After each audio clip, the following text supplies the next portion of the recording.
AM 1150 and Transformation Talk Radio.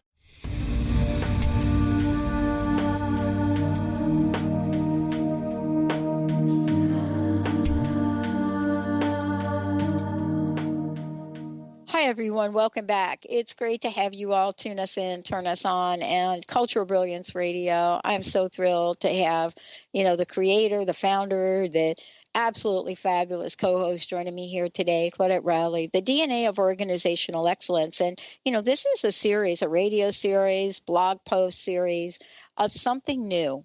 It really is a new narrative about the way that culture must be talked about today, in order to create a place where we are going to be globally competitive in the world. And part of that is today's title and today's episode. What the topic is, what we're covering is engagement. Harness your organization's emotional energy. Claudette, before the break, I was talking about emotional energy, and, I kind of put this in contrast with what people have been sensing, for at least a decade. Mm-hmm. The fact that emotional energy was really not something that A, leadership wanted to deal with, and B, employees even know how to deal with it. Tell us a little bit about what is emotional energy and how important is it? Yeah, thanks, Pat. Emotional energy is incredibly important. And it's one of those things, as you were saying, we often don't talk about in a lot of organizations. We don't hear. I'm in lots of different organizations and have been for years, and I don't hear emotional energy come up. In fact, I'll often hear the opposite: leave your emotions at the door. I once was facilitating a large workshop and had a manager come up to me and say, very seriously, is there any way you can teach my teams to manage conflict without emotion? And I said, no, I can't, because the reason they're having conflict is because they have emotions, because we're human. Absolutely. So the emotional energy is, I'm going to take a definition from a book that I really love called The Emotional Energy Factor by an author named Mira Kirschenbaum. And she talks about emotional energy as having fuel in your tank for doing what you need to do and want to do. And so it's about being able to go the extra mile, having lots to give, and it's about feeling filled up in a particular way. And so she differentiates it from physical energy, that physical energy, because we're human, it gets limited over time. We use it up. But emotional energy is potentially unlimited. So as you learn what works for you, as you learn what makes you feel good, it actually allows you to increase your emotional energy. And then things that we perceive as obstacles, and this is true in organizations, things we perceive as obstacles, things that seem really, really hard, get much, much easier with emotional energy in place. And so emotional energy is a key part of employee engagement. And we see it when people feel valued and appreciated. We see it when an organizational culture is authentic, when people get to really contribute in ways that make them feel good because they get to use their best talents and strengths. I want to talk about, the book that you just referred to for a minute, because, we're looking at the world now, and now we know everything is energy. And, not that we didn't know everything was energy before, but now it's being talked about in ways that has not been talked about before. It used to be that certain circles of people will talk about energy and that everything is energy. And that was a small group of people, a small population. But now we're looking at energy in terms of what our bodies do, what is the energy, but even the synergy, right? What is the synergy that harnessing emotional energy can bring to an organization? I think it's unlimited, as Mira Kirschenbaum says. When there's that kind of synergy in place, we can bring something that's unlimited to organizations. And I think one of the best ways we can help people access their emotional energy is by allowing them to be themselves at work in positive ways. If something comes up that's not working, being open to listen to them, being open to hear their ideas and suggestions, and being willing to act on whatever they've talked about. And that's a big missing piece in organizations that I talk about a lot when I work with organizations on cultural brilliance and creating brilliant cultures is there trust? Can people tell the truth? And not just because it's a good thing to do, but because it actually increases productivity, increases innovation, it increases productive decision making. Yeah. And, I know you also talk about this idea, and let's talk about authenticity, cultural brilliance, and, the whole idea of emotional energy, because, you've seen this, and I know you work with organizations who say that they want emotional energy. They want to engage people. And I know that, what Mira talks about too is all of us, every single one of us knows people who seem to be making the world a better place, right? Or Right. seem to make the world work better. These are people that are fired up, right? Absolutely. Yeah. So don't you run into organizations where they say they want to have emotional energy go on, but at the same time, they're like, don't know. We need to talk about that in terms of the culture. Yeah, I do. I do see and hear that.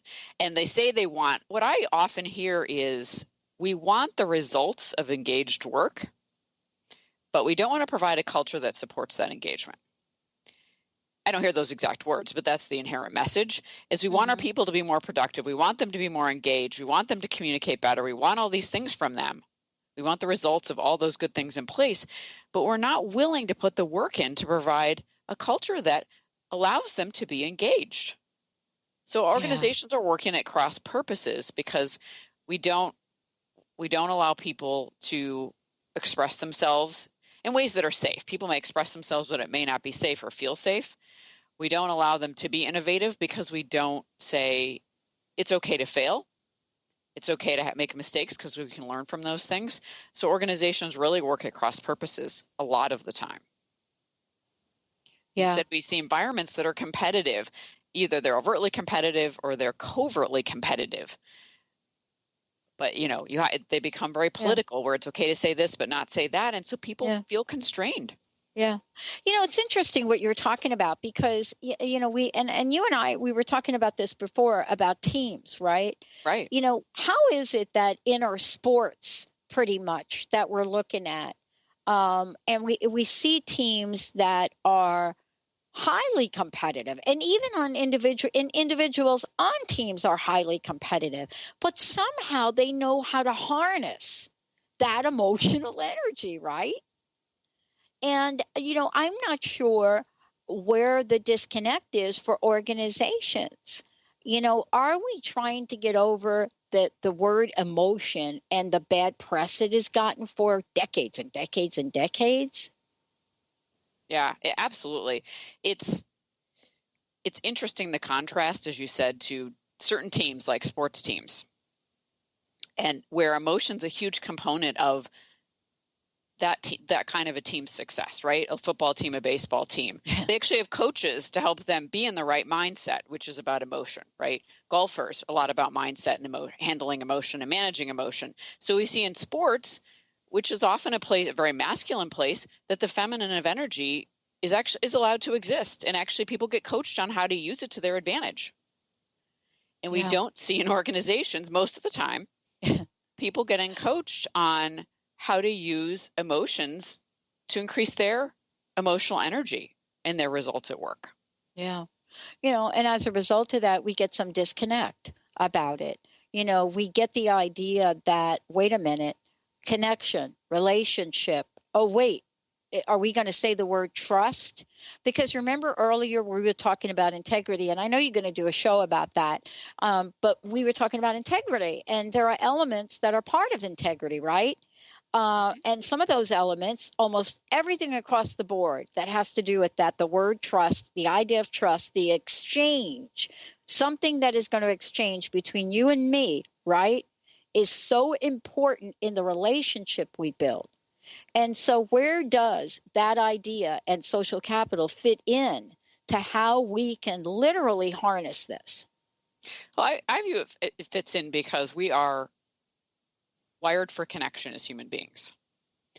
And so for most of us, and we have a range of how connected we want to be at what points in time with what kinds of people. So that's very individual.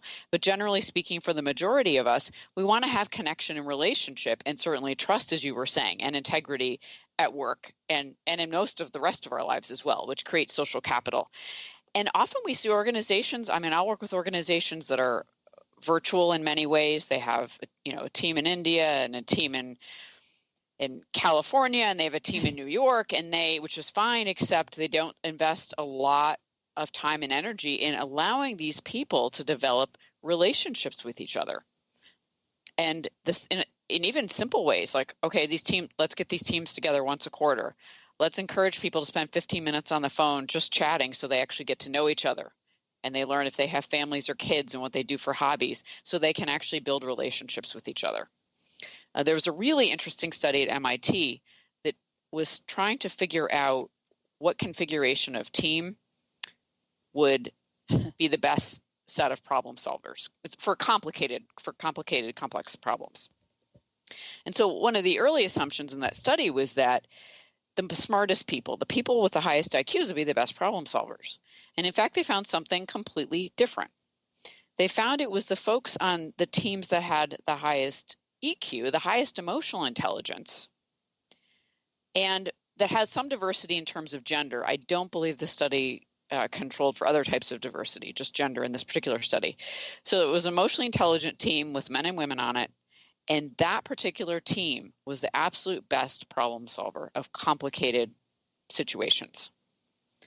And what they took from it was that the reason they could solve complicated problems, even though they weren't technically the smartest people, was because they had relationships, and they could build relationships, and they could build trust, which allowed them to be safe and surface important ideas, debate important things with each other, have a conflict, share some crazy idea or outlier that no one else had thought of, and it allowed them to solve problems most effectively. Yeah. And, when we're looking at this information and these studies that are done, that usually when we're looking at studies are done because people are trying to fix something, solve something, or do something differently, right? They're Yes. trying to like, wait a minute, let me crack this nut open so I could see what's going on. Clearly, there is a need right now to look at what's going on in organizations and look at it in a way perhaps we've never done before. Don't you think that what's happening now in organizations is people are looking back and say that thing we did, the way we used to manage, the way we used to lead, you know what? That's just not working anymore. And this is part of what we'll talk about when we come back. I heard something really interesting again today, and it just talks to this in a very strange way.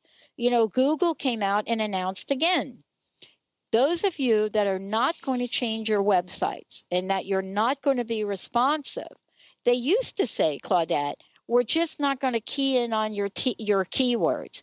Now the news is, hello, we're not even going to bring your website up.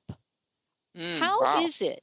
How is Google, as an organization that has seemed to be quite innovative, how is Google helping the rest of the world either join in, get on board, or is that a way to move a culture forward, whether it doesn't want to or not? Our vision as a technologically driven culture is what? Stay tuned. We'll be right back. Are you ready for this?